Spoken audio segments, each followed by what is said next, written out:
It looks like we're kind of running roughly smoothly, as far as I can see. Roughly smoothly. That I'm just about seeing sums it up. some none or more FPS. Yeah. Yeah. Now, Okay. Shall we dive in?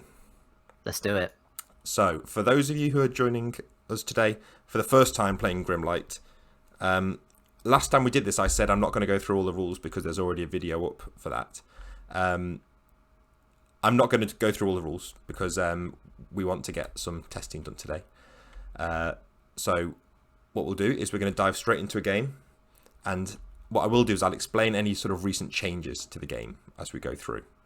But we're going to basically try and play as if we're not on stream, I think, let's say, because we may well not be. So, I'm looking at your warband now, Joe. Yeah. Shamefully, you haven't named any of your... Well, that's where guys. you're wrong, Chris. If you go over to my index card in the top right-hand corner, you'll see that I have done. Okay, cool. That I've named my leader, the sheriff, Yep. and my chronicler or chronicle. Yep. The others don't get names until they win something, Chronicle's and the or one the with the leader hood, yeah. dies and they have to inherit his name. I That see. might be the only inheriting they're doing. So, Nice. but no, I have some ideas for backstory for these guys. Ooh. They are Aurora's chosen. My thinking is that there was some kind of space station, like an ISS style space station that was hovering above Husk 28 at some point in the distant past. Yeah. And when the company left, they decommissioned, possibly forcefully, the Aurora space station, and it came crashing down. And these guys are the survivors and or the descendants of those survivors. Probably cool. the descendants. So they've regressed to a more feudal state. Yeah. And are still seeking to fix, probably forlornly, their great Aurora space station and launch it back into the sky. Nice. So I can see you've got a sheriff. That's it. With a thunder pistol and a blade. We've got a chronicle with a blaster. And then a couple of troopers with piercers and a couple of legionnaires with blades. So you've got a bit of everything. You've got quite a high number. 6 is quite high. Yeah. And you've got that nasty tactic where you can basically get one of your guys to grab someone who's down and finish them off. That's it. Nice. So I have got my splicers over here. Not at all affiliated with Gene Stealer cults.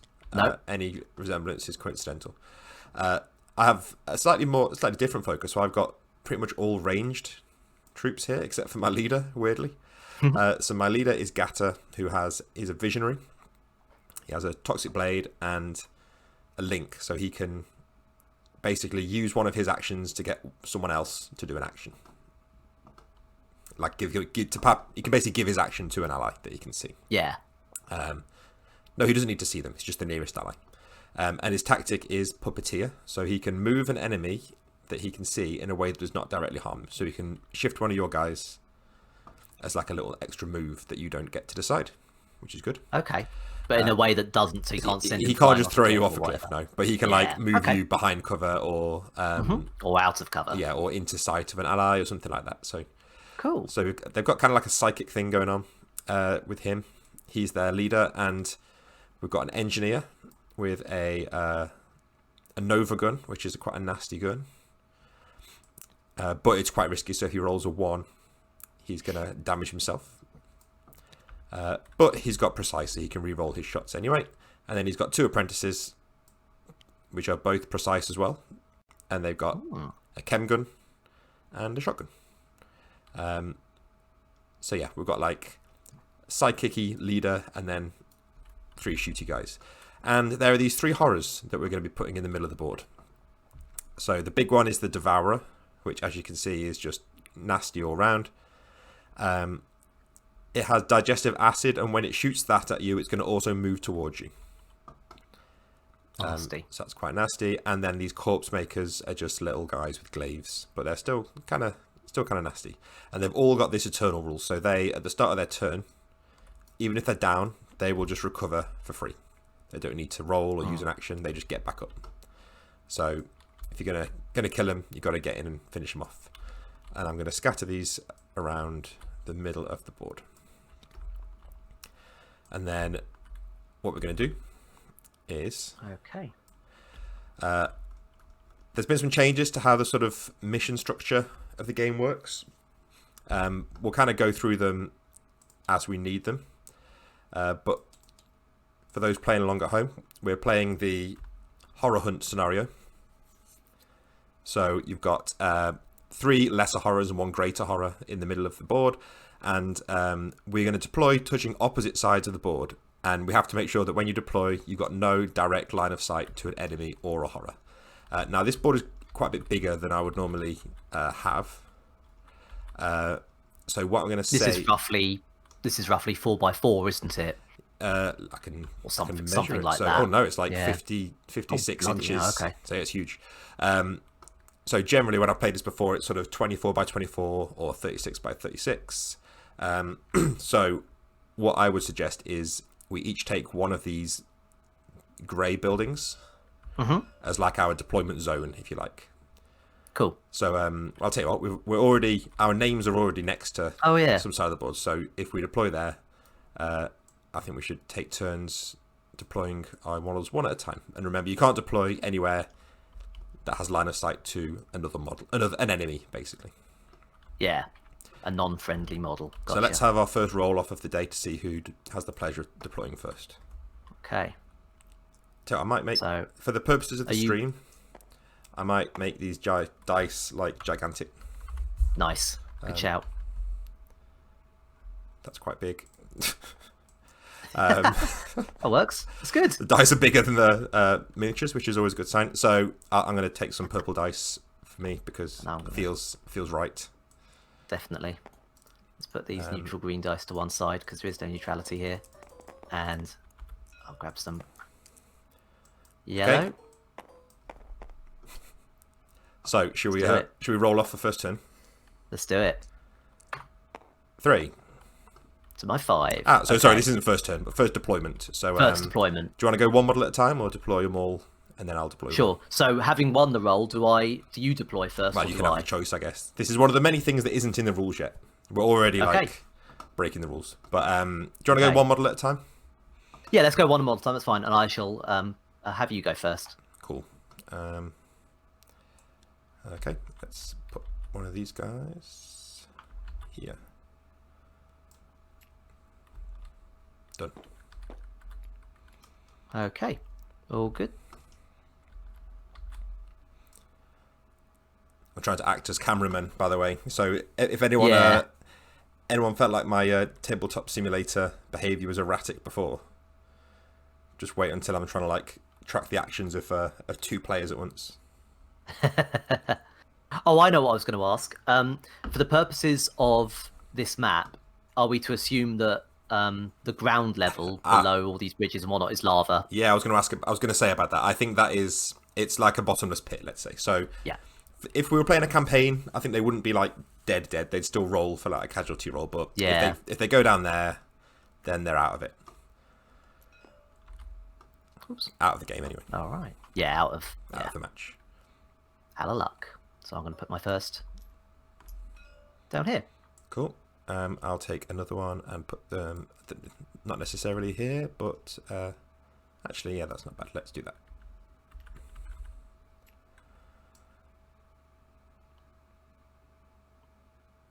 Yep, done.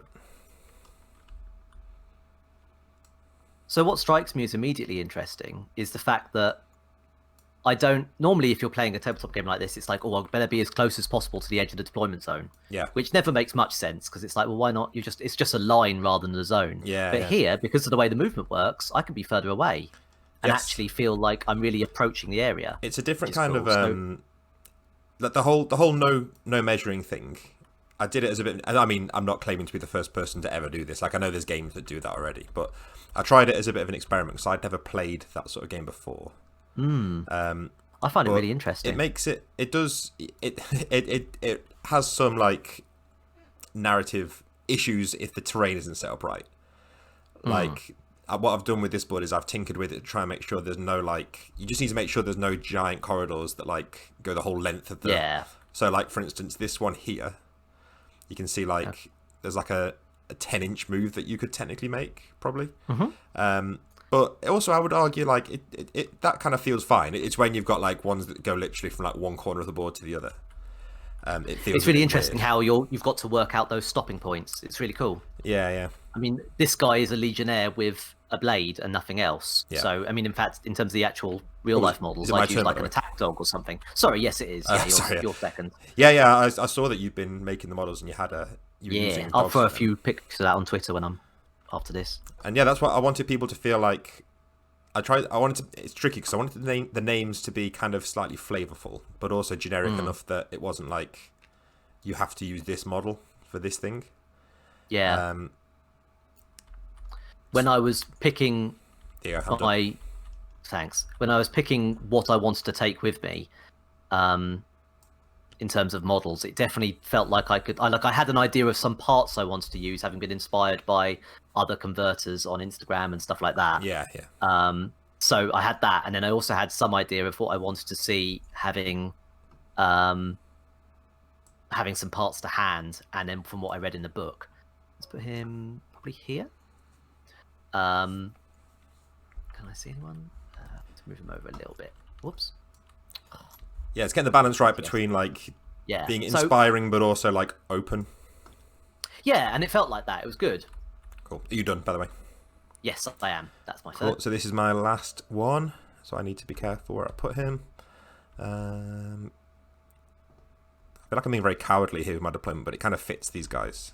So I am going to deploy there. So one thing I should say, sorry, just before, because one of the things with having such open movement like this is it's really important to set like clear expectations at the start.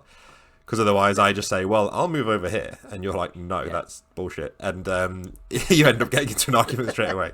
So obviously you've kind of looked through the rules, but we'll go through it as we do movement. But the one thing that I like to have, which I've shamelessly stolen from Frostgrave, is that everything is assumed to be scalable. Sure. So for instance, like these barrels over here, like I would say that you could use one move to hop up onto like, sorry, let me get those arrows out the way. So you could use one move to hop up onto that barrel, and then like another move to hop up onto that barrel. Or this, like if you were standing over here by this container, you could use a move to hop up to there. Yeah. So you can basically like scale something, or if you're, or the sandbags, you could use a move to hop from one side of the sandbag to the other side of the sandbag. So there's a sort of like built-in scale mechanic, which I think you do mention outright, where you're saying, well, look, if you're, and I know you're not putting in measurements, but if you're within base contact or within an inch or whatever of a scalable object, you can go to the top of that object. Yeah, you can kind of go up like without penalty. One story generally, and there's nothing here that's like much higher than that really. But let me look at it. So that, but you do hit some strange. So we've got some very obvious like fences that have barbed wire on them. So should we say that they're non-scalable? Yeah, I think so. I think for narrative I mean, sense. certainly there's an element of you certainly couldn't finish your turn on them, could you? I suppose you could do two moves to I would just say, if that was just a regular fence, I'd say you could use a move to like hop over it and get to the other side. Sort of as per written in the rules. Because it's barbed wire. But because these are like quite clearly, well, I can't see actually. Well, you know what? They're not quite barbed wire, but let's, for the sake of making things interesting, let's say that those fences specifically are non-scalable.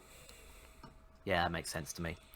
And everything else is fair game. The bottom is, And then likewise, this ruin over here, there's like this corner of it is quite tall, so I'd say that's probably a bit tall. And it's one of those games where I want to avoid that thing that you've got in like the newest edition of 40k, where you have to spend half an hour at the start of the game, like deciding what each bit of terrain on the board is and which rules apply to it. Was it my turn to put down? Sorry. So I'm all done. Yeah.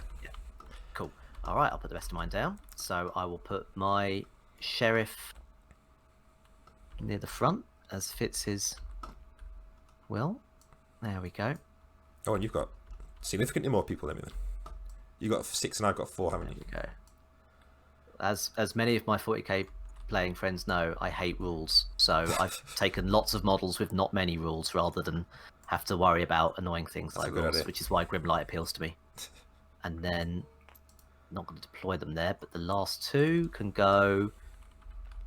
That's because I've got to be out of sight. I can't. Out of sight have of like enemies. of enemies, yeah. I don't know. I can't. Would you I be feel in... like I'd want to put him there and be like, "There's a commanding view. I'll Nah, take because the shot." And then, this corpse maker but is... he can see it, so I'm gonna have to. But you know, you could, here, if you started like here, you could spend 1 move to pop up there, and you could still and then take the shot. still pop him on turn 1. So it's still very quick to get into the action. But I just wanted to avoid a situation where in turn 1 everyone's got like line of sight on each other, and it's a bit right. Let's do similar on this guy. I feel like. Oh, actually, I can put behind the fences because we know those to be unscalable. There we go. Whoops. Nope, that's not worked. So while you're setting your final piece, I'll just explain the scenario for those at home. So this scenario is called... I was on the right page then, and I moved on from it. It is Horror Hunt. So things have changed a little bit since the last time I ran this game on stream, but I'm not going to go over every little change. But basically, there's some horrors in the middle of the board. On our turn, instead of activating one of our own units, we can choose to activate one of the horrors, and then they will behave following a sort of artificial intelligence. We don't have any control over what they do, but we can just say, I'm going to activate them now. The goal of the game here is when we kill any of these horrors, they're going to drop one of these glory tokens, these yellow tokens over here. At the end of each round, which is after every single unit has acted and is exhausted, at the end of the round, when we take back all the exhaustion tokens, we're going to check, and if anybody is touching a glory token, and they're also not down, and they're not being touched by an enemy, they can grab that token for free, and it goes over to your side, basically, and it's yours. It's essentially a victory point. And the game will end when they've all gone, and or someone gets wiped out, or we both decide at the end of a round that we've had enough and we want to withdraw. And I think that's it. Probably also worth noting that they're not just victory points; they're also experience. So they are the means. Glory is also the means by which your gang is liable to get better. Yeah. So if we're really metric quick of better they have, if we have time, if we can speed through the battle, hopefully, we can always do a little roll on the. So it's the rather uninspired name of the advancement table, which I need to think of a better name for. You basically get to roll a d66, and you'll get something from there, whether it's a new skill for one of your guys, or a new recruit, or something a bit more weird. So, without further ado, shall we jump into turn 1? Yeah, let's do it. So, roll off for first turn. 1, 2. Yeah, already in there. Cool. Okay, so I'm taking 1 unit, and it gets 3 actions, which can be done in any order they like. Yep. Okay, let's start with... I'm gonna take this guy up here. So this guy is gonna go first. Nameless Trooper. Nameless Trooper. Let's see if he can earn a name. So I guess it's 1 movement to get to the edge here. You know what? I'm usually pretty generous. I would say because you're kind of next to it already, you could probably just use a move to hop up to it. Actually, here's a more magnanimous one. If I jump up on top and... No, never mind. Take damage for that then, yeah? Yep, that's it. There we go. So he'll jump up on top of there instead. Hop on top of there. I can see where you're going. Which gives him nice bit of line of sight to this target here. This corpse maker. The corpse maker there, that's it. So I'm going to go for a sneaky snipe on that corpse maker with my trooper's ranged piercer, which is range 1 times 2. Yeah. So that's 1 attack. Go. Single attack there. Yep. I need his quality, which is 5 up. Oh. Yeah, good start. Okay, and that's 2 damage dealt to him. So, well, I think whoever's turn it is, they can deal with the saves for the target. Deal with the fallout of that. Yeah, okay. so you've done 2 damage I'll to him. use the green dice for this. So now I so 2 damage. Roll 2 dice on his quality, which is also 5 up. Yep. Oh, but he's... No, I'm thinking the other guy's quality 2 up, isn't he? Yeah, this guy's 5 up. And he's fierce, which means it doesn't affect him here. Yeah. So he's rolled a 5 and a 3. Okay. So the 5 is saved because his quality is 5+, yeah. and his 3 is no good. So he takes 1 wound. Yep, which sends him down. Sends him into the down state. Now, does he roll for He does shock. roll for shock. Okay, so first of all, we can flip him over. Whoop. Nope, that's the wrong one. I rolled him instead of flipping I him. do that constantly. They just do little jumps. Yeah. It's was it F to flip him? I think F it to is. flip, yeah. Yeah, so there he goes. He's flipped down, and then have you got the table up? I've got the table up, I'm so going to roll 1d6 Yeah. on the table, and he gets a 2. So he's staggered. So he will roll move in a random direction before he goes down. So Nice. you get to get the scatter die out nice and early. Yeah. He is going back towards me. So I'm guessing he kind of jumps over this sandbag then, I suppose. That would be a move, wouldn't it? Yeah. Yeah. So you can pop him over there. Put him on the other side of it, really. I'll make the scatter die huge because it deserves pride of place. That's right. Deserves recognition. Get in there, you. And flip back round. Yep. Okay. So he's down. He is indeed. But that's not good enough because these have that special thing. So he's going to be back on his turn. Unless you can finish him off. So you've got one action left with your trooper. I've got one action left. I can't shoot again. Nope. I could move again and test for quality to see if I can get any closer. I think that's what he's going to do.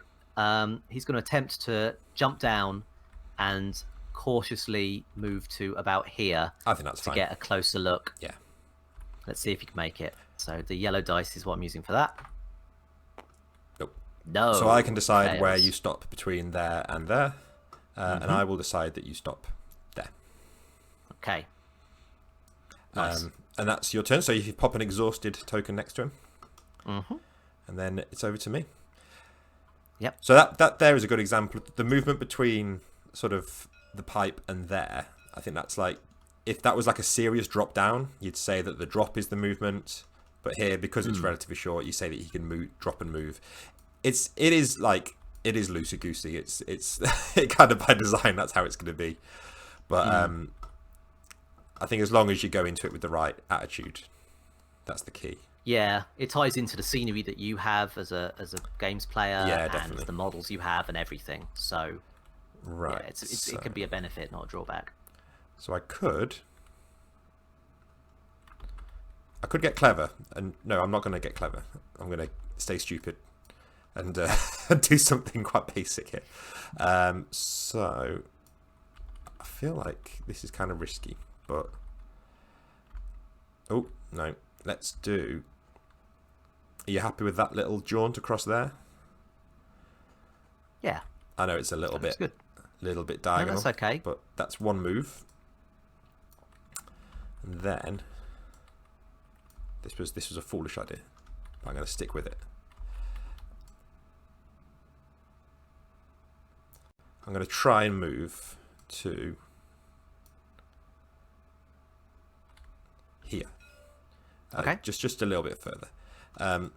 Now, can he see his leader? That is the question. Oh, I think we've got to apply that modifier to your roll, didn't we? Oh yes, so that's a. So this is the thing. There's literally just one so- modifier to each roll, but it shows how easy it is to forget it. This is it. This is absolutely it. Yeah. I think we're getting. He say. can't see his leader. That's not. So It's he's. a little tricky to tell Yeah. in TTS, but I'd say that like the sword doesn't count. Yeah. I know. So he needs a 5 or more to make his move. He does not make it. So you know what? With my next attempt at a move, I'm going to attempt to move. Because you failed, I get to put Oh, him you do, yeah. somewhere along that route, don't I? Yeah. Now, and that doesn't account for falling. It's not because you attempted to move next to something. It's not a potential for. No. So if I try to move from here to there and I failed, Yeah, that's a different story. then you yeah, drop down that's basically. it. Yeah.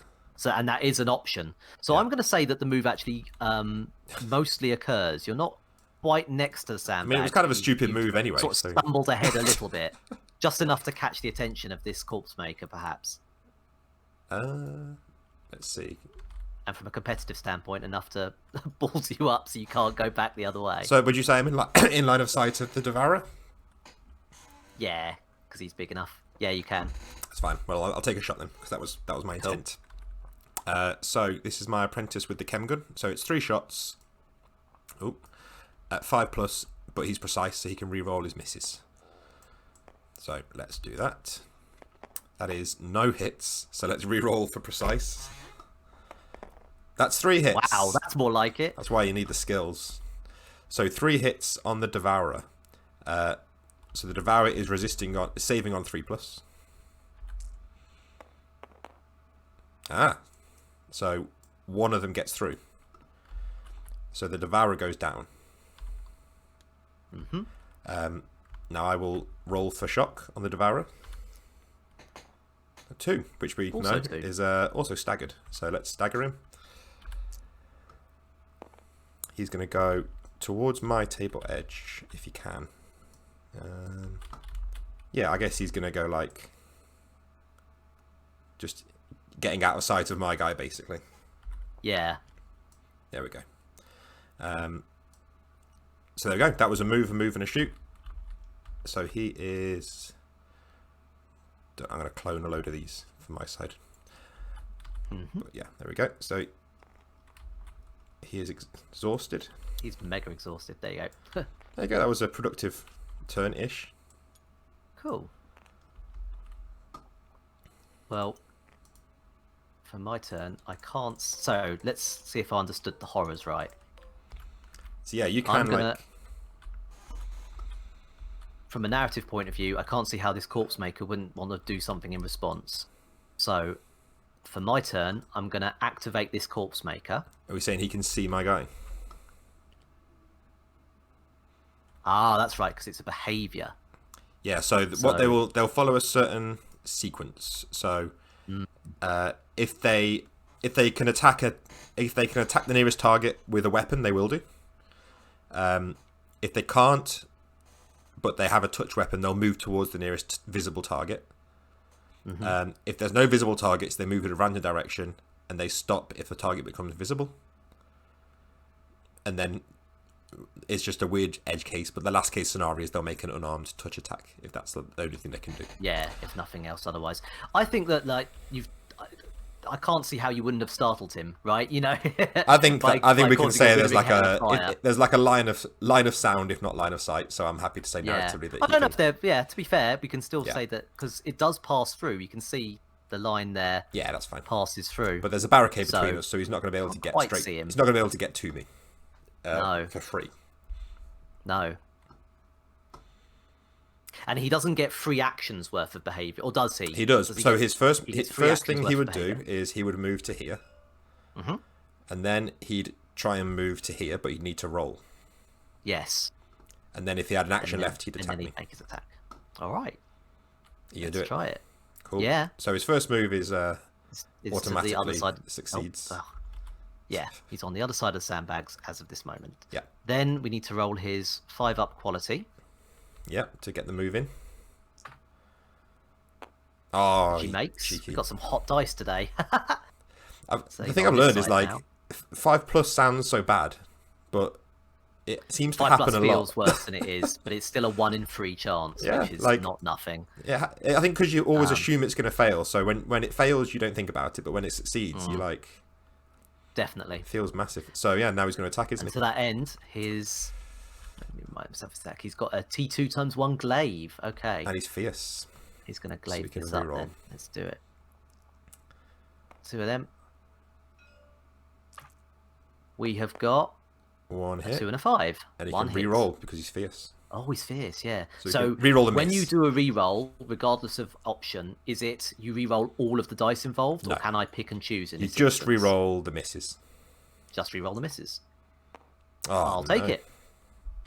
Okay. Okay, so I'll do the save now for this one, seeing as it's my guy. Yep. So my apprentice, Rhoda, he needs 5+ on 2 dice here. So let's do it. Oh, no. No and no. He is dead. The corpse maker claims a corpse. He's doing his job. Yeah.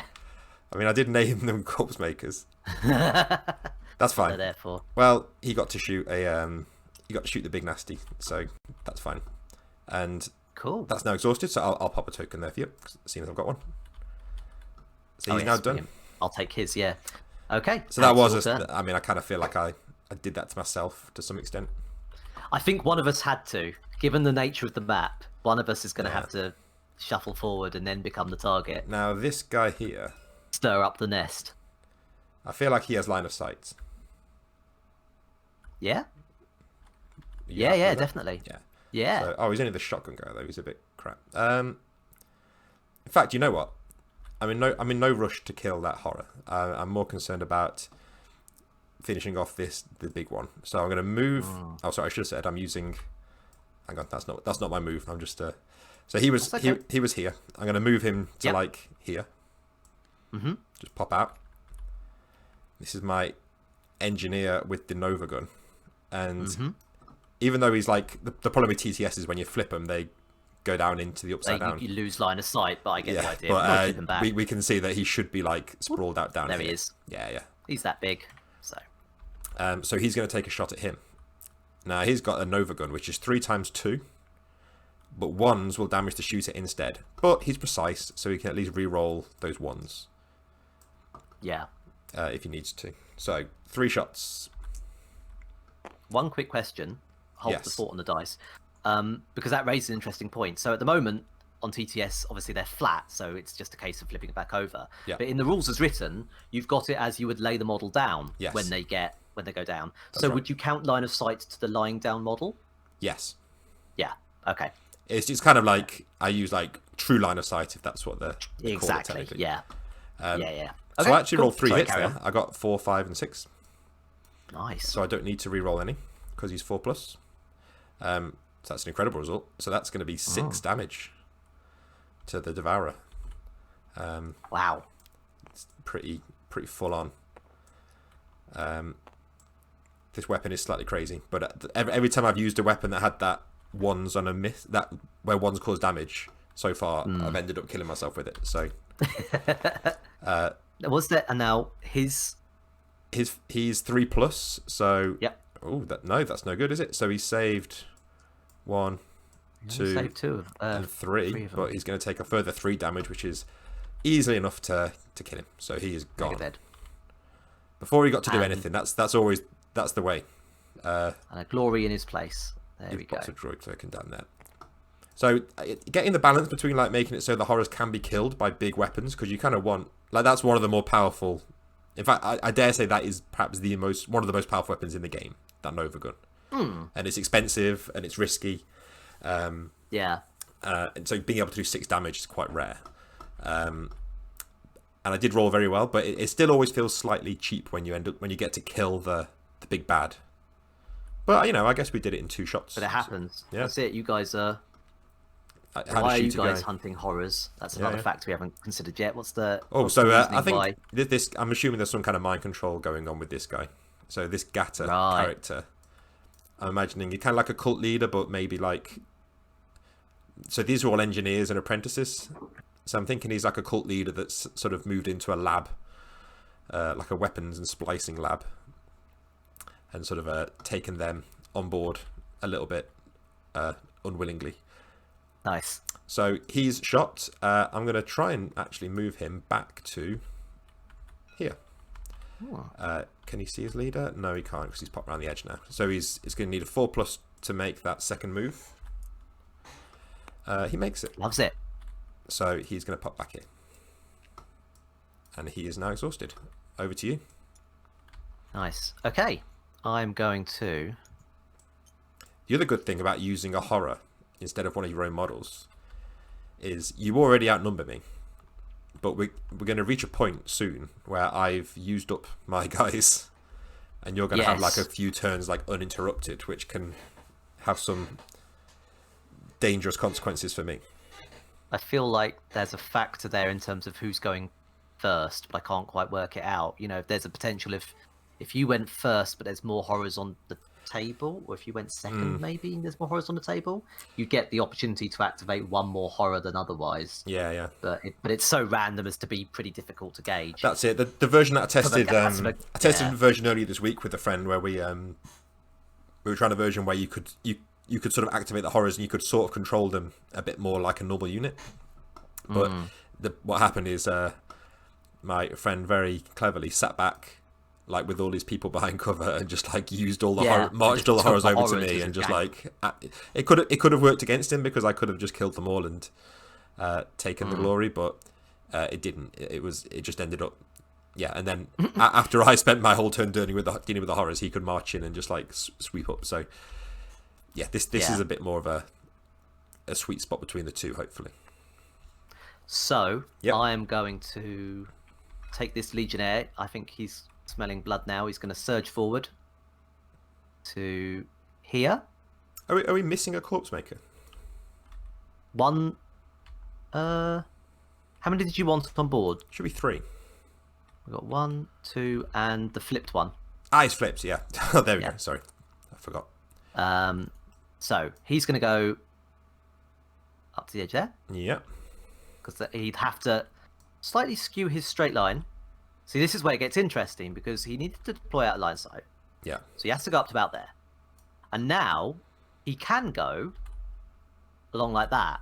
I'd say that's But fine. if I fail the roll, we can go up to here even. If I fail the roll and you get to put him somewhere, he's just going to drop.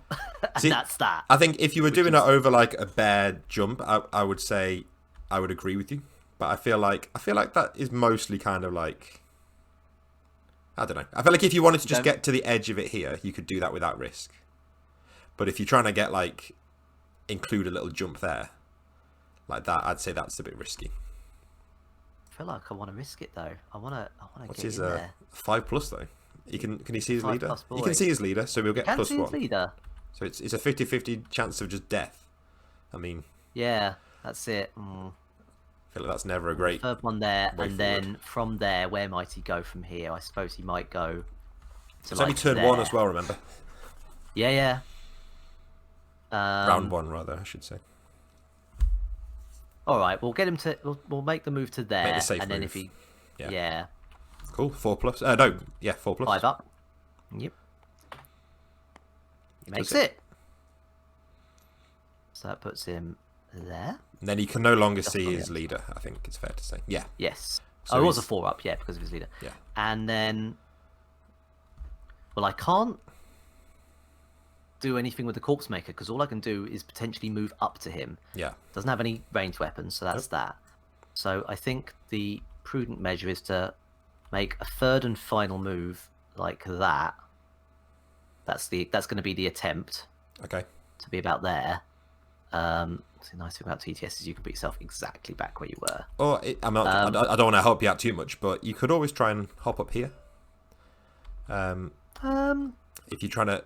No, well, I'll let Well, you. I'm just playing options really. I don't really want to be up. I don't necessarily want to be up there because then I'm in line of sight That's of true. lots You of are things. a little bit, yeah. And in my mind, I should probably clarify as well that the squad that I've taken, the photos I've got, these Legionnaires are going to be represented by little attack. That's dogs true. In my mind. So I'm very much thinking of this guy as more of a beast. I tried to. Yeah, you're playing him- sort of crouching down. playing him in I'm character. trying to play it to type. Yeah, that these things don't really have much more than a feral mind. So I'm going to move him to sort of here as if he's sort of prowling around. That's Cool. going to be the attempt.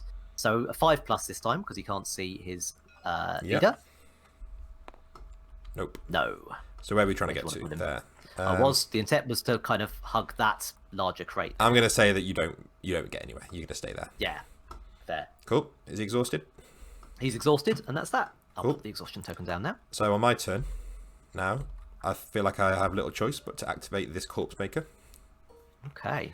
because he's down but he's not exhausted. Is the key. Yes, indeed. So he would automatically recover at the end of the turn, but what you're going to do is you're going to take a pot shot at recovering him now. Well, no, because if you look at his ability, this unit automatically recovers at the start of their turn. Oh, I've misread it. I thought it was at the start of the So I turn, feel slightly bad, which you but I did clarified earlier. That's right. No, absolutely right. Yeah, so that's fair. he will do that without having to do anything. It's just an automatic recovery, Cool. and then he's going to use his move to move in He on goes. your dog. Mm-hmm. Oh no, sorry, I shouldn't be turning And your then my guy. dog's going to run. Yep, pretty much. And he's going to attack you, and he could potentially be attacking you twice here because he's got 2 actions left. So his glaive is 2 times 1, and it's hitting on a 5+ with a reroll. So that's 1 hit, and no, so just 1 damage to your dog. Okay. Let's see what the save is. Looking for 5+. Ooh. And he gets it. Good dog. Then he's going to use his 3rd action to attack you again because you can try that use again. melee twice. That's no hits. He can re-roll them because he's fierce. Oh wow! Still nothing. Lucky day Good for the dog. dog. Yeah. I thought that was after all. thought that was an Oops, sorry. that was an easy in there. So there we go. So he's done. That's my turn. Great. Okay, interesting. That's left him out in the open. So, yeah. Well, the thing is though, if you were to shoot at them, at the corpse Ones maker, will hit him. yeah, exactly. Yeah. Ones will hit your ally. Need to decide whether I feel like this warband is that callous. I feel like the chronicler might be that callous. I have a feeling that his curiosity might get the better of him. Yeah. It's just a dog. So, I don't know. That's gonna be an unpopular opinion. Yeah, that's not ideal. But it's all right. It's a fictional universe. So this chronicler is going to activate, and I think I've got a straight line to here. I think. In terms of scooting round this. Yeah. So there's a little bit of wiggle room that's permitted. It's the guidance is like you could be measuring from like the edge of your base, I guess. Sure. Yeah. Yeah. So long as one. Yeah. You could pretend that the middle of your base is anywhere along that outer circle, if that makes sense. I get you. Yeah. So you could be. It snaps to your middle, so I can't do it. But like, yeah, you could move from like there. I get the idea. Yeah, that's it. Yeah. If you can measure from the edge of the base outwards, then that's fine. Cool. So, and in real terms, it's sort of an inch's worth of wiggle room there. Yeah. Cool. And I would say that I'm in line of sight to take the shot, although you are obscured, so it'll be -1 to hit. Yeah. And definitely. so it's a very long shot indeed. He's 4 up normally. He can see his leader, but that doesn't matter for that's just shooting. That's movement. only for movement. So that's the thing with modifiers is there's only one modifier for every roll. So for shooting, all you need to think about is are they in cover or not. yeah, he is in this case. So we're looking at a 5+ with 1s hitting my ally, but as established, he's going to attempt it, and he's got a blaster, which is 2 × 1. Great. All right. No ones, no. but no hits either. Miss. Because he was in cover. And his third action, he can't shoot again. The third action's always a tricky one. Yeah. When you've got ranged weapons anyway, because the instinct is that you should feel like you should always be trying to move with your third action because you can. But sometimes it's better to stay where you are if you're in a decent position. I'm not telling you that's what you should do, but no, it's what I was thinking exactly. Yeah, it feels so wrong to like not use the action because it's in that kind of efficiency. I mean, in my mind, what I quite like about it is because it's no measuring, but it's got to be straight lines. So I'm feeling like, well, in order to really get that perfect shot, I'm probably need to move twice. Yeah. So, and if I do, then fine. I've got 2 moves to do it, albeit with a roll. And if I don't, brilliant. I didn't even have to roll. Yeah. So in my mind now with the chronicler, I'm thinking, okay, well, he's done the best he could do, and I think I'm pretty happy. So I'm going to pass. I'm going to finish him and say he's exhausted. Cool. And take his turn, and that's that. Right. Over to you. I'm going to have a think over here. Let's put this over this side. There we go. So I want to be getting that glory, really. It's a bit tricky. Right. I'm going to use this apprentice here. Yep. Oh no! I didn't use him, did I? I said I'm in no. No, rush you to used use the that other guy. Yeah. You were thinking about it. So I'll do my free move to just move him over here. In a straight line, dash over here, and then he's going to take the shot at the corpse maker. Nice. So he's just got a shotgun, so it's 2 × 1, and he's hitting on a 5+. Oh, but he is precise, so he'll get a reroll. It's nice having precise on all of your models. Basically. It is, yeah. Except the leader. So that's 1 hit, but he can reroll the miss. No. Nope. So 1 damage to the corpse maker, who's saving on 5+. No, he's down. So let's do the shock roll before we put him down. 2 again. Another scatter. But he might scatter and fall off. So he's moving towards he this table edge over here with the dice. So I guess he's hopping behind this. That's how I'd run it, yeah. Yeah, and then he goes down. He scatters for a bit of cover behind the other side of the sandbags. Cool. And then, so that was 1 move and 1 shot. And now he's going to move. He's going to try and move. In fact, I'm going to put that exhaustion token there. Because I'm going to try and move into contact with him, which is slightly silly. No, that is ridiculous. I'm not going to do that.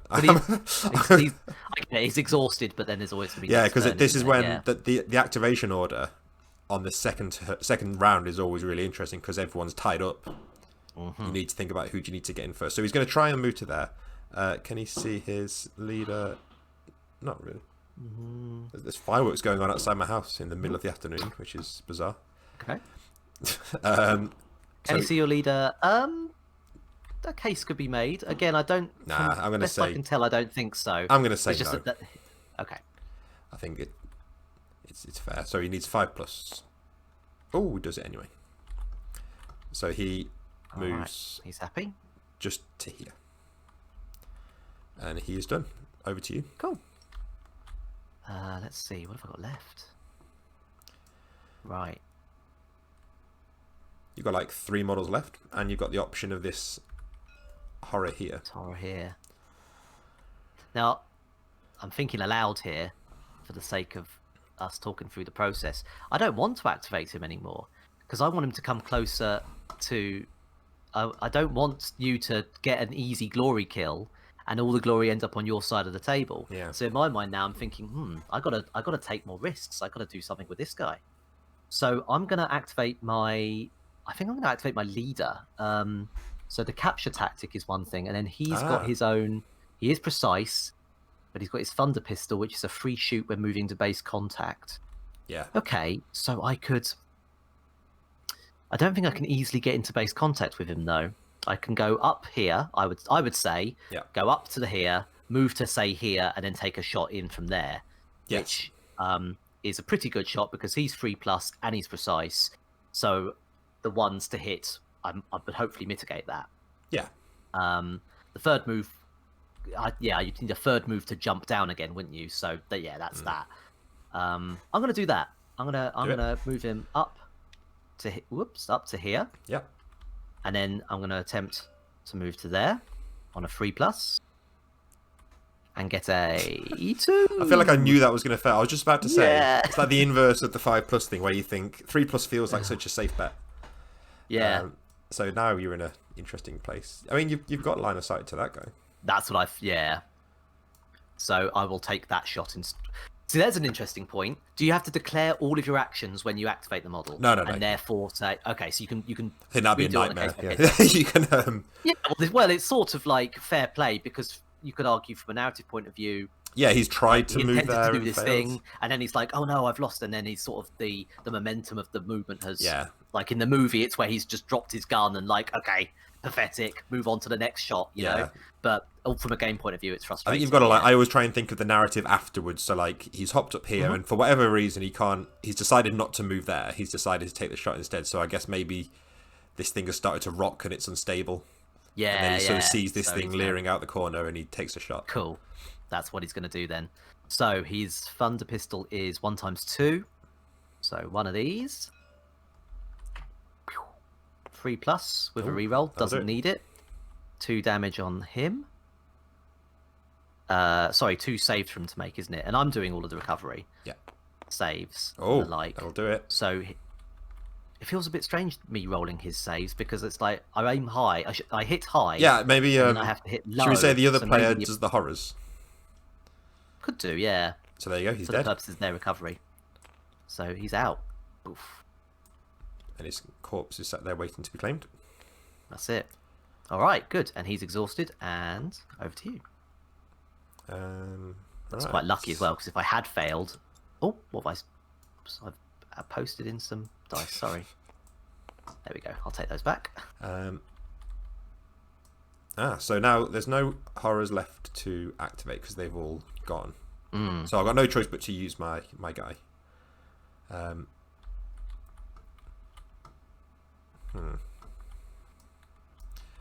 think he's just going to do a little bit of boring movement here. So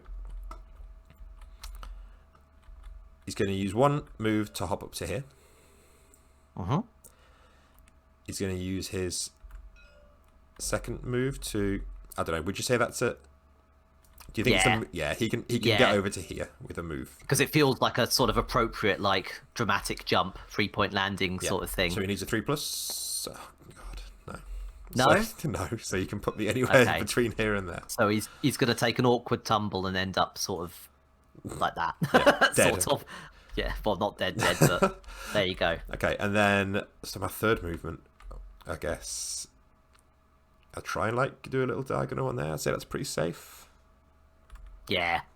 Yeah. Yeah. Okay, so let's try By again. the same token as my one being safe, yours is, yeah. Definitely. So let's try. I'm gonna use my purple dice. Because I used a yellow die. That was what did it. Ah, yeah. 5. David asking that I've just this reminds seen, him yeah. of Kill Team. Yeah. So Was this an inspiration? yes, or rather, in fact, the Kill Team is probably the most direct inspiration, really, because I'll tell you what. I'll explain that in a minute. Let's wrap up this turn. Sure. Because then we could be getting on. So I think that it's your turn. It's my turn. So I'll explain this while you're deciding what to do. Yeah. So Kill Team, I played Kill Team a few years ago now. I think it was with a few friends, a friend who had the copy, and I went along knowing that it was going to be thinking, it might be like bringing back memories of playing Necromunda when I was a kid. And like, I've heard it's simpler than 40k and like smaller scale. And just being, I enjoyed it, but like it was just dead fiddly, and like even just like the basics of like getting wounded and morale and being shaken. That there was just a lot in there where I thought I feel like I would really enjoy this as a really stripped back version of this game. So I kind of messed around with some rules for that for a bit, and then didn't really think about it for probably a year or two. And then when the lockdown hit and I actually got some miniatures, I decided to revisit those rules and see what I could do with them. So yeah, Kill Team was definitely the inciting incident for this, 100%. Yeah. For what it's worth, I've been in a very similar mental space. That initially I wanted to get into the new Necromunda, and I enjoyed it, and I really enjoyed the characterization of it. I really enjoyed the feel and the atmosphere. Yeah. But the rules really dragged me down, and their way in which they released the rules was also very frustrating to me. You had several books, many of which outright replaced rules from previous ones. Yeah. And by the time I'd invested a certain amount, it was just, no, I've had enough of this. Kill Team actually felt like a good dilution of that process, because I was already playing 40k, so it felt like there was a lot of things like, obviously, he's talking about scatter dice in scatter dice. Yeah, it's a good thing. The Kill Team felt like you could get away with doing that enough. It felt very much like the older games of Necromunda when I was a kid, where you could quite easily bolt on your own ideas without it feeling like you're absolutely upending everything. Yeah. But now I'm starting to feel the other way, because Warhammer 40,000 has changed with 9th edition, and because I still play quite a lot of that, Kill Team now feels annoyingly out of date. It's frustrating. Right. And the narrative of Necromunda has started to pull me back, because for the sake of making the models, I'm very keen. But I'm still in that space where, oh God, this is going to be a lot of stuff to remember. So exactly. This appeals massively. And likewise, I bought a lot of stuff when lockdown hit. Yeah. I didn't have a small amount of stuff before, as my wife will attest, but yeah, I got a lot more. And I think the thing that I'm trying to do with this is it's not... I'm going to do a quick roll for this guy. It's not intended to be like a replacement for Kill Team, because it's scratching a different itch. Oh, was that a fail? Yeah. It's scratching a different itch, and it's like, so you can have both, like, especially because this is just a free thing I put out. Like, I'm not trying to take over Games Workshop or anything. I think this is kind of an area that's a little bit underserved at the minute. They're kind of quite this stripped back. Like, you got things like Frostgrave that are kind of in that area, but even that's like a bit more of like tracking and stuff going on. Yeah. So I wanted to see what I could do with like a minimalist take, and I have to really fight adding in like loads of weird special abilities and stuff, because the urge is so strong for a game like this to just have weird stuff. To that end, Dave's asking, is this set in Electric Bastion land for these different treasure hunters? It is not. I did think about whether I could make this like an official part of the Bastion Land expanded universe. Yeah. This is not Intergalactic Bastion Land, I think, at the moment. But you never know. It might be something that I pull together, but I don't think so, because it's it doesn't really quite... You could do something set in Bastion with it easily enough, with like gangs and stuff, but it doesn't quite fit. The kind of miniatures that I make don't quite fit the way I picture Bastion Land, if that makes sense. Yeah. If you've been playing a lot of Malifaux or something, and you've got a lot more steampunk esoterica to hand, then maybe. But the rules don't necessarily reflect that. I haven't played enough Malifaux to be sure, but that would be my inkling. Right, are you done? Sorry, so I failed my move with this guy, his second action. Yeah. So he was going to go across the bridge, but you get to place him where you like. I will place him in the middle of the bridge. Precarious. Okay, and then he's going to attempt to finish crossing. Yep. So, and fail again. I'll leave him right there. Sorry, I should have said he's just going to go in Fine. that straight line there. I'll leave him where he is. All right. Now, I did have a rule in here. I can't remember if I took it out. Where if you get knocked down in a precarious position, if near a ledge, roll to fall. So if that's it. If he gets taken down on that bridge, hypothetically, something were to happen to him, hypothetically, he would need to roll to avoid falling. Right, cool. Well, I haven't got anyone to use, so it's back to you. Oh, okay, back to me. So my last model to use is this trooper, who will go to here, and then I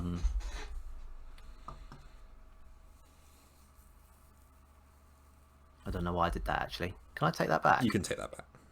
I'm going to put him back there and go this way. So he started there. He can go all the way over this way. No, he can't. Yes, he can. There he is. Yep.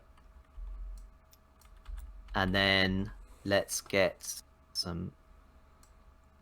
I'm going to try and get him to go across the bridge like that. Oh, flanking maneuver coming in here. Yeah.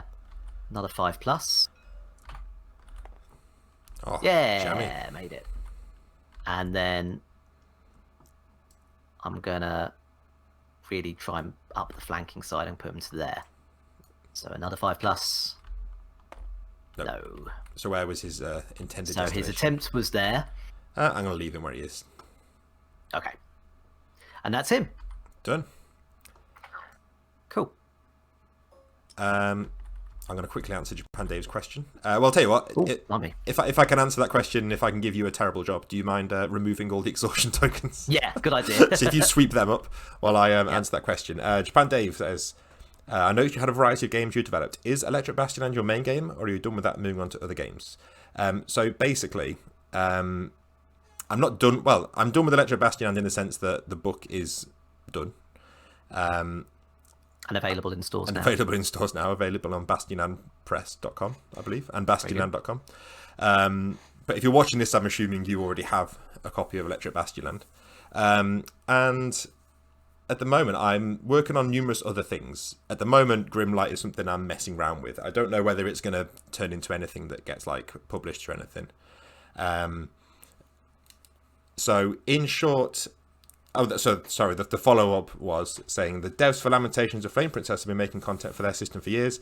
Do you want to do that with Electric Bastionland, or rather make a variety of different unique games? I'm not ruling out doing like an extra book to supplement Electric Bastionland, but I think I'm more likely to be doing like standalone things.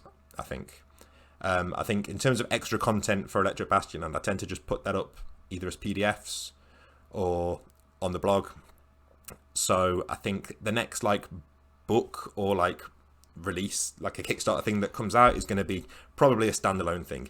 It may be related to Electric Bastionland, so it kind of complements it, but I'm not really at the moment looking to do like adventures and like monster manuals and things like that, if that makes sense. Yeah.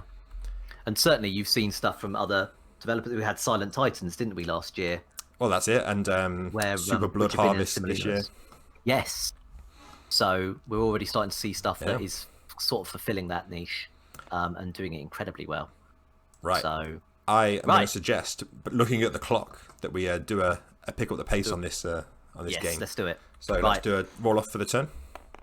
Oh. Yeah. Okay. I am going to I'm going to try fighting with the Legionnaire over here on this Corpse Maker. That's a sensible decision, I think.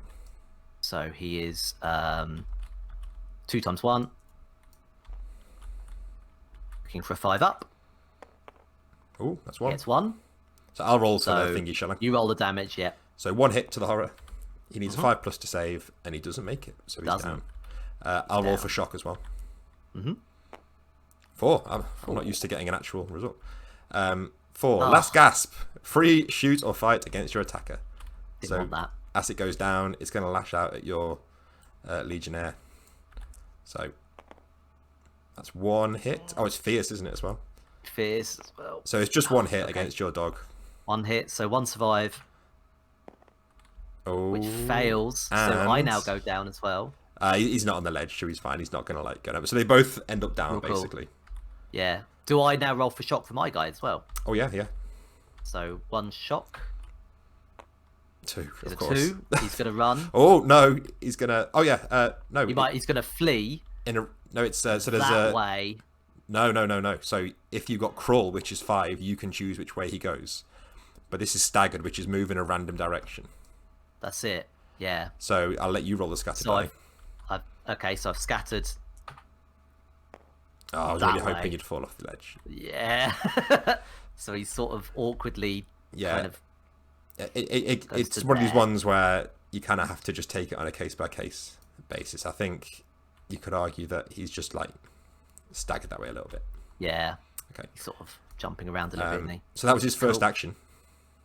Yeah. So you can try and recover with his second action. Was. So recovery is second. So a single recover die. And this is where it gets... Needs his quality. Oh, he's back up. Span on that. Lovely. And so he's back up without problem. Well, the thing that I always forget to do... Oh, no. He gets up and then he... rolls for trauma. Has to roll trauma, doesn't he? He's having an eventful turn. Yeah. So here he goes. And then I'll roll for his You roll for his trauma. I guess. 5. Enraged. Fight is quality level 2 until the end of the turn. Oh, no, but unfortunately... so is he still... You know what? Within range to attack him, though? So this is one of those situations where, like, technically that little staggering has probably moved him out of contact. Indeed. But I think it's more fun if he's in contact because it makes more sense with the result. So should we say that he's touching him? I agree, yeah. I think we'll just, like, put them next to each other. Let's just... Yeah. Okay, so go for it. I've changed this thing. To something else. It's one of the ones where, like, I think... It depends on, like, your own sort of... Again, it comes down to that sort of sense of wiggle room, and to have that baked into a setting is important. Like, if that was my leader that was down and you were in that position, I might say, well, no, you staggered away. But that's why it's nice to have these neutral common enemies, because even though we're kind of competing to kill them, like... Let's roll that 2 up quickly. Chatting. Oh, 2 6s. Didn't even need it. Okay, so those are both 1s, so aren't I'll they? roll 2 times 1. Roll to save, so 2 and he saves 1, but that's not going to do it. So he's dead. He's already down, so he's out. Gone. And a glory token will drop. Yeah. At the feet of this dog. But I don't quite have the option to gain it. So hang on. You don't gain it with an action anymore. So remember, what happens is at the end of the round. So we didn't do this last round because no one was touching one. Yes. So you're touching this token. At the end of the round, if you're touching that and you're not down and nobody is touching you, then you just claim it. Okay. So he's actually in a good place at the minute. So that hopefully, if he's still there later. So I want to be taking you down, really. So you're exhausted. Cool. So I'm going to move. I was like, where's my other guy? And he's dead. I'd forgotten. You've got a corpse maker that's down there. Yeah. Yeah. That's the last horror. You know what? I'm going to actually use my leader. That seems excessive. I'm going to use this guy, my apprentice. And I'm just going to unload into this downed corpse maker. So he's 2 times 1, and he's precise. So he needs 5+ with a reroll. 2 misses. And, oh god. So he missed and missed. Okay. But that's not the end of it, because second action he's going to move in. And he hasn't got a melee weapon, but when you haven't got a weapon, you can still attack it. It's just 1 times 1. Yeah. So he's going to try and put in the boot. Now, because the target is down, he gets +1. That's the melee modifier. So it's actually 4+. Your apprentice is fighting his mind control. He doesn't want to go in there. And he missed as well. So oh no! That was a pathetic turn all round. I don't like it. Right, done. Over to you. Meanwhile, my intrepid adventurers, this trooper's gonna continue his bold flanking operation, dart out of cover, take a shot at your leader with his piercing weapon. Go for it. 1 shot. A 5. Ooh. He gets it. So that was on my leader. Now we're gonna. Yeah. Oh, who's right on the edge of things. Who's right on the edge? So he is let's see if we. 3+. How much damage was it? It was 1. Just the 1. Was it 1? I No. rolled a 5. Yeah, 1 times. Oh, 1 times 2. Yeah, Sorry. so 2 damage. Yeah. Yeah. So I'm resisting on a 3+ with no rerolls. Oh god. So he's down. Let's see that shock attack. So hang on. Yeah, I think you do the shock before the. If we're following like the strict order of here, roll shock and then lay the unit down. So I'll roll for shock. I think. Gotcha. Okay. So I'm rolling for shock, and I'm rolling a 2. That's fine. This might help me. I wanted you to get a 2. It might help me. So I'm gonna roll the scattered. Oh god. Didn't help you at all. No. He is gonna go off the ledge, isn't he? Oh boy. Boo. He's gone. Oh, He's out. Rubbish. But that's where the flanking maneuver works. I wasn't ready for these pro gamer advanced strats tactics that you bring in. Yeah, these win at all cost strategies. Fine. Well, I said I wanted the game to be over, so like. Wow. That's true. Yeah. So that's. Have you got another action left? I mean, I could gloat, I suppose. No. That's a free action. I'm gonna move in. I wanna try and claim some I'll stories. let you take care of that while I answer. Japan Dave is asking another question. Yeah. I'm gonna try and move up there for a I mean, fight. Japan Dave, I appreciate the kind words that you're saying here about wanting more stuff. More failed careers, I don't know. It feels like that would be the obvious thing to do, but there are a lot of them in the book, and I feel like I used a lot of my good ideas in making them. What I really don't want to do is do like a book of 100 more, and it's just like a watered down, lesser version. So I don't know if I would do many more failed careers. I think if I was going to do something else for characters, I might do something a bit different, like a slightly different way of generating a character, maybe. Maybe. I think failed careers, a lot of other people are making good failed careers, so I might leave it to the rest of people for now. But you never know. So my guy failed his move. Yep. His intent was to move next to the barrels here. I will say, let's just pop you like on the edge there. I'll put you right on the edge. Excellent. Okay, cool. Well, I've only got one guy left. This is all suddenly gone very badly for me.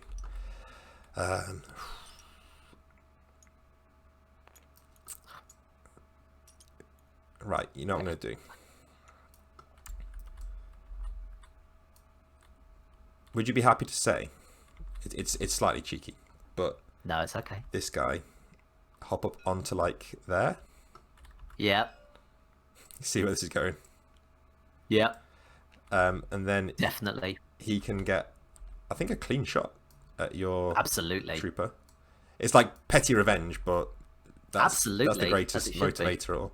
So it's a, but I feel like I know for sure that his Nova gun's going to blow up. I can feel it. Like I'm gonna get a 1 on a reroll definitely. So it's a 4+, but he can reroll. Okay. There's the 1, but he can reroll. So 1's in at least. But if I reroll the 3, it might be a. Fuck it, I'm going for it. You've got to do it, haven't you? Oh, okay. Yeah. It's No gotta be done. There you go. 1s. So that's 4 damage to your guy. 4, isn't it? God dear. Okay. 3 times 2 is nasty, yeah. So let's tidy this lot up. There we go. No, 1 save, but he is 3 annihilated. damage in. He is mega dead. Yeah, he got Nova'd. Gone. Mega Nova'd. But I've not really like. I mean, it feels good, but Yeah. I've not like achieved anything like from actual goals. So he's going to try and drop down to there for his next action. Cool. Well, do you reckon he can skirt over Yeah, to here? because the leader did the same thing. Yeah, he can. You might as well cut me a break here. So it's 4+, Yeah. and he's gonna. Well, it's like make it. I think like in something like Kill Team or something like that, it'll say like if the base doesn't kind of clip through any scenery, if it's a straight line. Yeah. I think something like Warcry does it. The Age of Sigmar one Yeah. encourages lots of diving jumps and stuff like that by saying you can make a happy move if you're on the edge of the base is going to move in a straight line without clipping through anything else. I think if that you're moving feels down like a as well, straight line. like if you're moving vertically down, I feel like and a it's a bit more full, yeah. permissive. Yeah. Yeah, Okay, cool. agreed. That's me done. Well, that's me done, and that's probably that's my last. All right, time to move in for. I'm just gonna have to hope I can have some fun with the horrors. Okay. So we're going to start with this Legionnaire. He's going to try and zip to here. Actually, let's zip him to like here. And then he'll have to cross over here, cross over the sandbags for 5. Go for it. Which he fails. Do you want to avoid him? No, I'm just going to leave him where he is. Leave him there. And he'll try it again. No. And fail. And he can stay where he is. Laid low by the almighty sandbag. So that's him. I don't have any choice here, do I? I have to activate, as much as I might not want to. This corpse maker is the only valid model. So he's... Yeah. Huh. Well, yeah, because all my guys have been used up. Oh, yeah. And there's no system for like passing. So he gets up for free because of his thing, his special ability. And he's going to chop my guy to bits. So it's 2 times 1. That's... I mean, it doesn't matter whether you or me activate him, to be honest. He's going to do the same thing, isn't he? So no. That's the thing. Again, following the rules as written. So 2 hits. Fierce re-rolled it himself, yep. 2 damage. He's got 5+ to save. He is gone. Oh, no. It's a bloodbath over here. It can all go suddenly. So I'm going to leave this token around. Oh no, he's going to... Right, okay. So... And now, that was his first... That was his first. second action. No, it was his first, because he stood up. He stood up. No, because he stood up. Oh, he stood up for free. With his automatic recovery at the start of his turn. Yeah. So he did 1 action to kill that guy, and then he's going to move into here.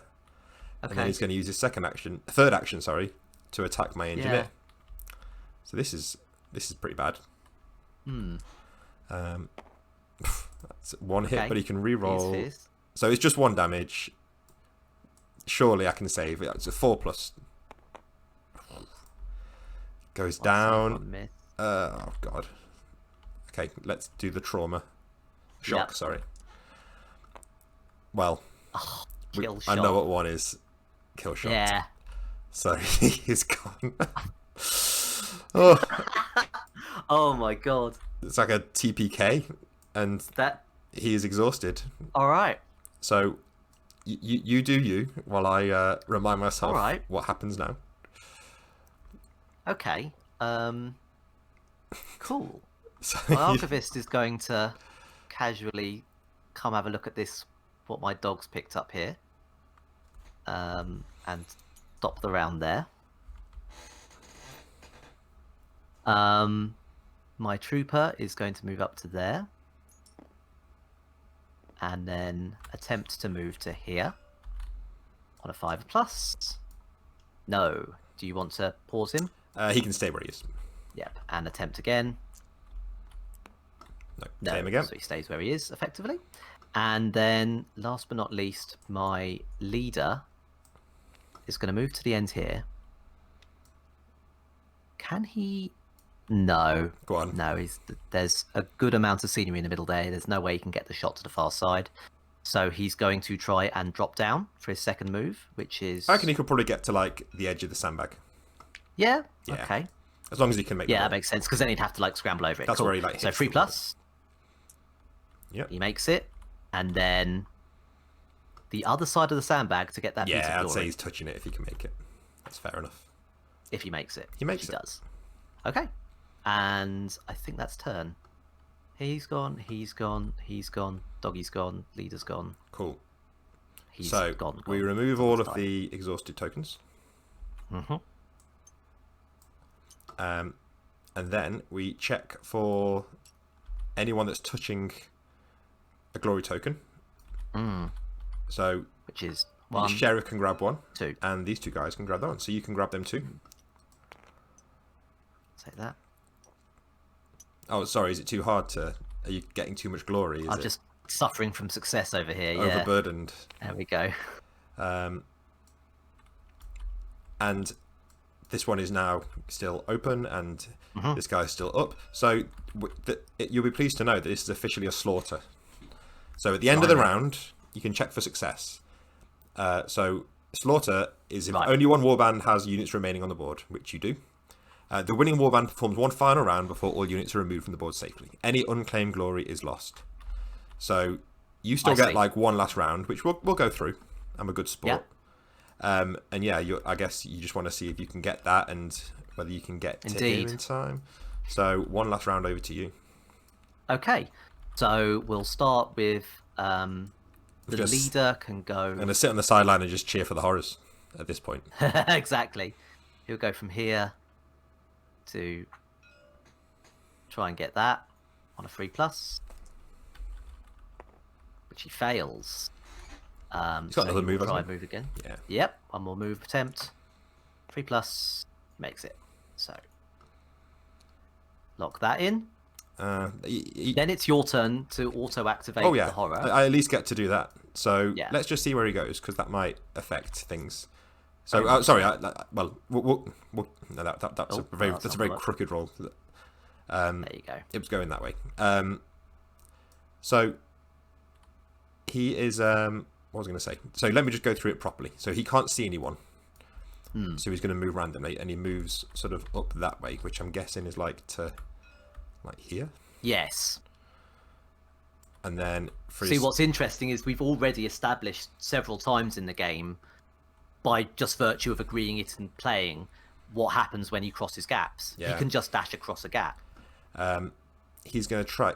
Now I can't remember how I changed this rule, but we'll get to that in a second. He's going to try and make a second move, but he needs to roll a 5+.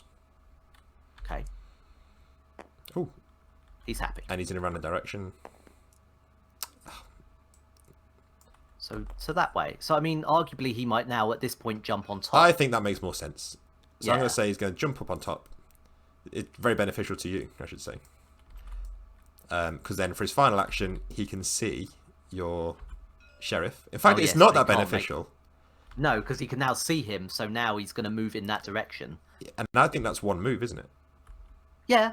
If he can make it on a 5+. Oh, you know what? I used the wrong die. Do a proper roll. Yeah, Do a let's do a proper proper roll.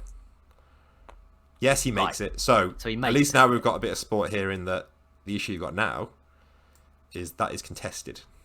Yeah. So at the end of the round, he won't be able to claim that glory. So you need to either get another person there to touch it or take out the corpse maker. Okay. And now I'm going to try and whiz through some of my moves here. Oh yes, and my leader's exhausted as well.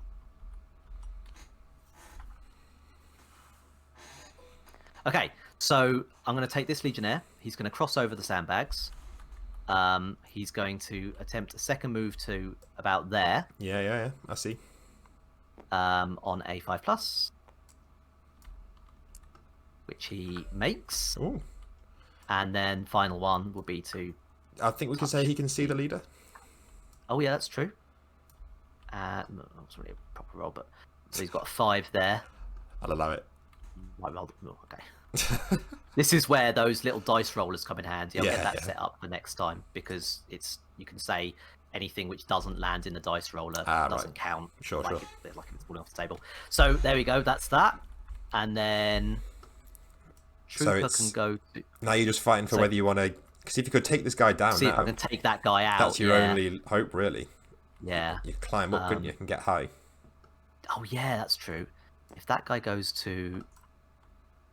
See, the benefit is that I don't have to actually lean down onto the table to look at my toy soldiers with my aging carcass.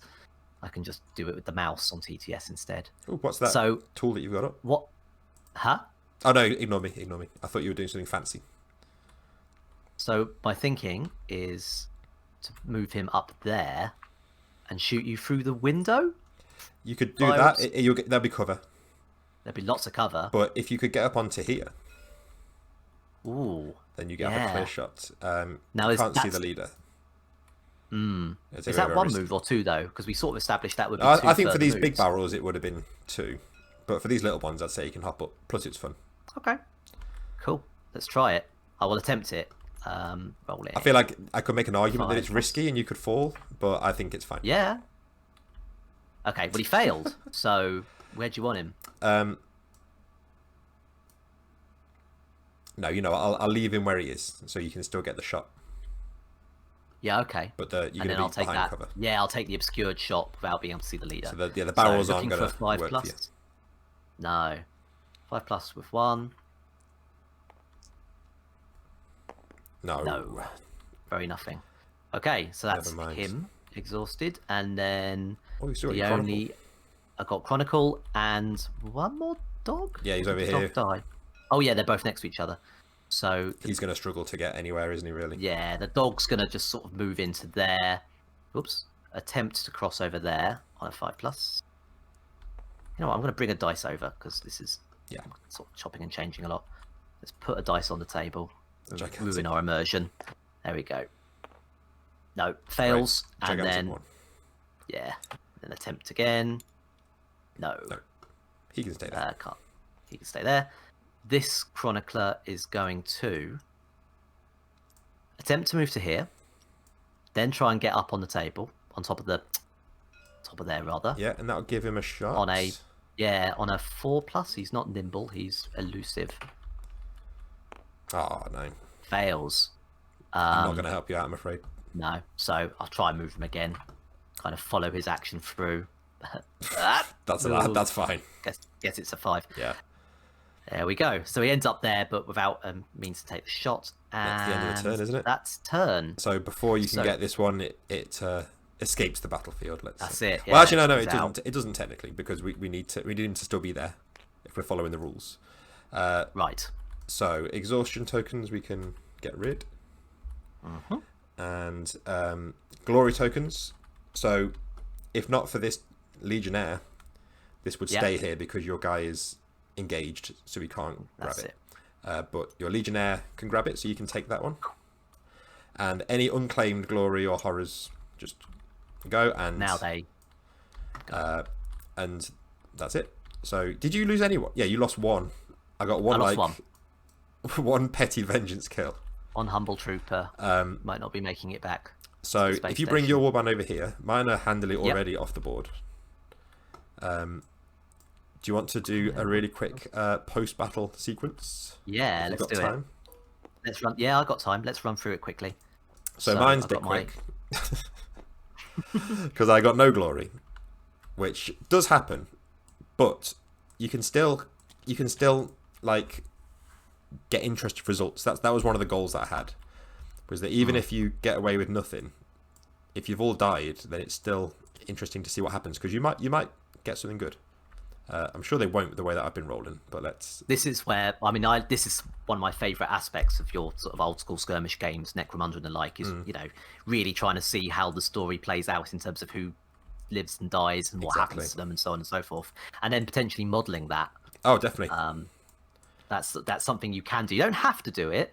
If you're enjoying the gameplay and the storyline, in terms of I guess it's like the difference between Theatre of the Mind or not if you're playing a traditional RPG. But if you do enjoy that aspect, it can be very rewarding. Yeah. Japan Dave, I can see you've asked a load of questions, but I'm going to try and get through this sequence because I want to make sure that we get this finished before we finish. But then I will answer any questions you have at the end of the stream, just so you know, Dave. So I'm going to be rolling on the casualty table for each of my men. Slur the Apprentice.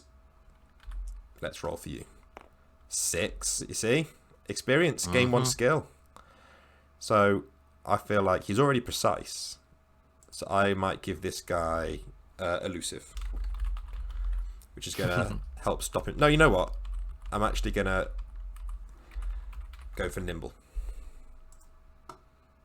So he can move a bit quicker and get into place to use his shotgun. So this is what I mean. I had a very bad game, but I'm feeling better because something good came of it, at least. Now I'm rolling for Rhoda the Apprentice. Oh god, MIA. So in the next battle that we would have, you would get to deploy him anywhere on the battlefield. I love that, by the way. I think that's so cool. It's one of those ones that just elegant. Get you interested in the next battle straight away, which is something I wanted to have. I wanted to, because they normally run very. I mean, to be fair, we've run that game in just over an hour, I think.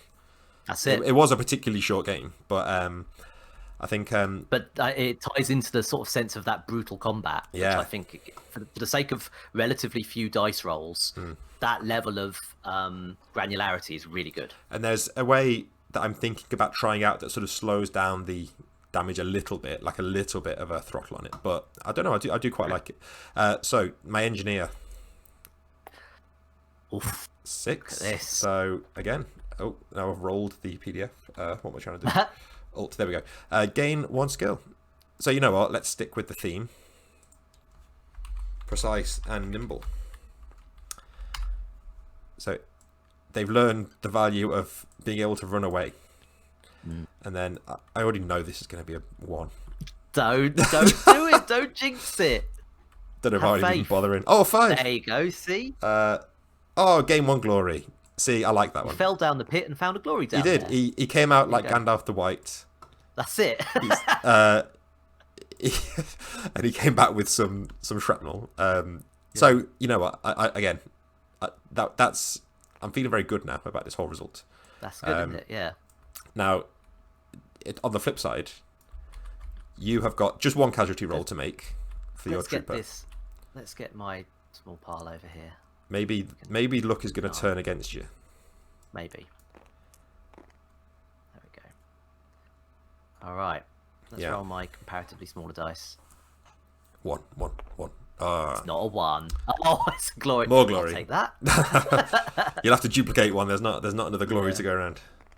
There we go. 1 glory. He comes back scarred. And that also, I would say, my personal house rule for playing is to say, right, now he survived something. You have to it has to have a name. That's it. This trooper will need a name. Well, I would hang on until you've got this glory here, because should we do the glory sequence quickly? Definitely. So at the end of the game, here we go, advancement. It's a D66 table. Yeah, I'll tell you what I'll do is I'll use this smaller die to represent the units. There you go, nice. So I'll let you do your giant pile of glory before I do mine. Okay. So some of these we might just have to like jot them down somewhere. We'll make notes of it. But some of them might go on the sheet. Go for it. Okay. First one. 24. Ooh. So you get an initiate from another faction with 2 points of gear, and they only fight with you for the next battle. Ooh, okay. So you basically get like a traitor from one of the other factions, but they're only going to be with you for 1 battle. Good to know. So maybe one of my free. I was going to say I was going to start like copying slur. Pinching. Yeah. Right. Next roll. 24. What did I just roll? Same again. Oh well, it's up to you. Should we re-roll? I feel like we should re-roll it. Yeah. I feel like I'm going to add in like no duplicates. Yeah. Yeah. So re-rolling that one. 41. That's better. A ranged weapon worth a point. Okay. Good stuff. Give one of your dogs a gun. That's true. Yeah. Like a shotgun mouth. Yeah, like a bee. Like a dog that shoots bees out of his mouth. Yeah, there you go. So that's 2 of your glory. Cool. Next one. Ooh, 64. Oh. A lesser horror that will deploy and behave like any other horror, but not consider my units as targets. That's interesting. Okay, cool. So you could probably have one of these, like one of these corpse makers. Yeah, somehow. That last guy. I guess we made nice. That one who did disappear at the end. Yeah, he's like serving you for now, like a genie or something. Okay, Great. And last but not least, 26 this time. It's going to be agent from another faction with 3 points of gear. Wow. So you could potentially get like my engineer here is an agent with 3 points of gear. So that's the kind of level you get a pretty serious unit out of that. So you've got like a couple of hired guns basically for your next battle, and a horror, and the first one was a new gun for one of your guys. 4, wasn't it? Yeah. So things can escalate really quickly. I think I'm still working out the balance of like how quickly you can get glory, because if you have too few of them on the board, it's like it's not quite right. But if you we're not fighting over enough, I mean, an obvious thing to do is to say like cap it at like 3 per game or something. But I don't know how I feel about that. But yeah, I mean, there's something to that runaway victory as well, but it comes at the expense of your opponent. So it's a runaway victory with a very big cost. Yeah. Capping the victory can limit the benefit of it, and to be honest, like 3 to 1, given I rolled effectively duplicates there anyway, capping it at 3 probably isn't enough. No. The things I liked, for example, like I know it didn't come up for you this time, but you've got rules like if your leader dies, you get 1 glory back from it, or if anyone dies, you get a glory. Yeah. So there's always you can sort of recoup your losses if you get outright losses. But if you have kind of a runaway at success, I think there's a lot of potential for me to, like, if we just play that same game again and be like, right, next game in the campaign, or if like in the book where you're saying you can do 2 or 3 narrative games, it's like, well, that very next narrative game is going to be an interesting You could have one, like quite a severe edge. Yes. And that's something that I don't want to like fight against too much, because I do like the idea that you get a bit of imbalance going on, but I want to see if I can. I think some scenario design might help with that. And agreed. I'll tell you what, I'm going to roll my glory yet, because I haven't used mine. Yeah, please do. 23. I feel like we know what that one is. 23. That's another initiate from another faction. They will fight with you for the next battle. 1 point. Oh, so I've just got like a cruddy. Where's that guy I killed? Right he didn't die, did he? But I could get like a trooper like that. So again, I could have like an extra. Well, you get 1 point of gear. So you could take something like that trooper, could you, and then give them a point of gear, say, because he comes with a piercer by default. He doesn't. Oh yeah, so I could take him and give him a piece of gear. And give him something additionally, couldn't you? Yeah, like a blade or something. Or I could take your dog with a shotgun. That's it. Yeah, shotgun dog. Cool. Well, I think the whole advancement thing at the moment is massively untested. I'm doing like hopefully next week I'm going to do like a day where I just like burn through a mini campaign. Cool. And let's see how it looks. I think another thing that I thought about is having like almost like your characters are like a stable that you can draw upon. So whereas you might end up with like a warband of like 9 members, like battles might say that you can only bring like 5 along or something. Yes, I think that would work really well. Yeah. You've got ones like I really like how Joe McCulloch does it in Last Train. That Last Train where you've got a huge stable, but it's permadeath. Yes. So I'm not saying necessarily exactly like that, but I do like the intent because it works really well with the setting he's got there. Definitely. So yes, a larger stable could definitely do that, and that would also mean that, for better or worse, like if you can only bring X people with you on any mission, then I've got potentially 2 or 3 people coming, but you could say, well, only maybe 1 additional hired help mission above and beyond, or something like that. Yeah. Yeah, that would help mitigate that somewhat. And I like the idea that your warband is like fluid as well. Like I like that for the next mission you might not have like your usual guys. You might have like if you've got those 2 hired guns, you could easily like come up with a narrative idea that it's like a little side mission with like your leader and the 2 of them. Yeah. Like they're going off and doing something different. And this is it. Like what I really want to have is just encourage people to sit down and like work it out like that, and just do what makes sense and come up with an idea. But I think a lot of people do just want to have like something that's laid out ready for you to go. I mean, this does that because it's quite straightforward. You just crack on and get playing. Yeah. And you have added the competitive stuff, which I think is a nice addition as well. So you can have your sort of arena-based or mirror matches where it's like, here you go, here's an explicit setup, and here's what you got to do. Yeah. I feel like you're covering a lot of bases already. Yeah, it's good. Awesome. Yeah, really good. Cool. So I'll tell you what, I'm going to... well, we finished the battle, so I don't need to save this. Yep. But it'd be cool to do this again sometime. Definitely, yeah. I'm up for that. So I'm going to make the changes to my warband. I will keep a reference somewhere. In fact, I will save. Let's just save this so that I know what I'm doing next time. And yeah, maybe we'll come back and try something with these advanced warbands. I hope you were taking note of your 1 million new things that you've got. Yeah, my new model army. Yeah, literally. Yeah.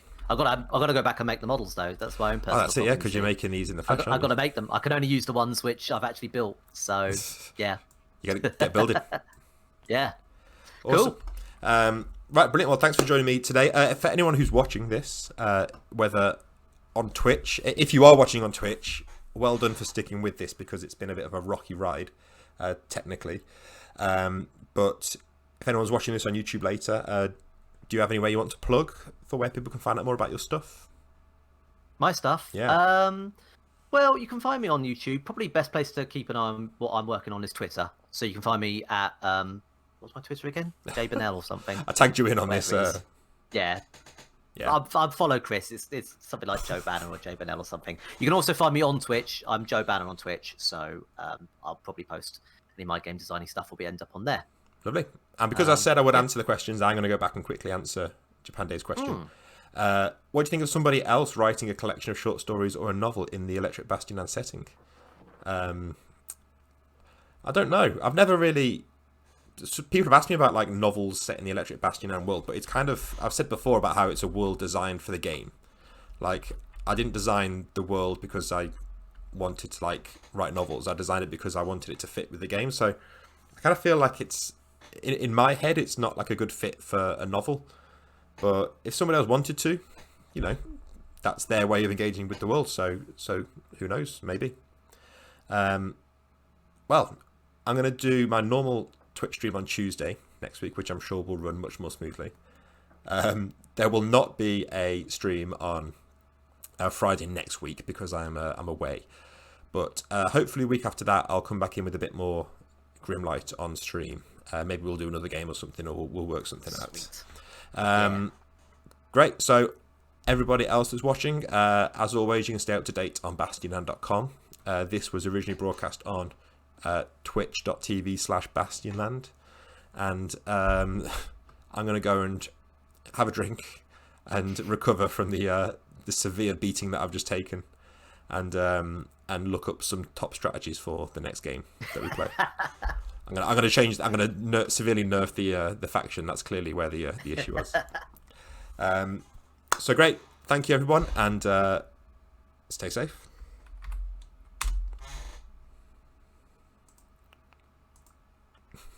Bye.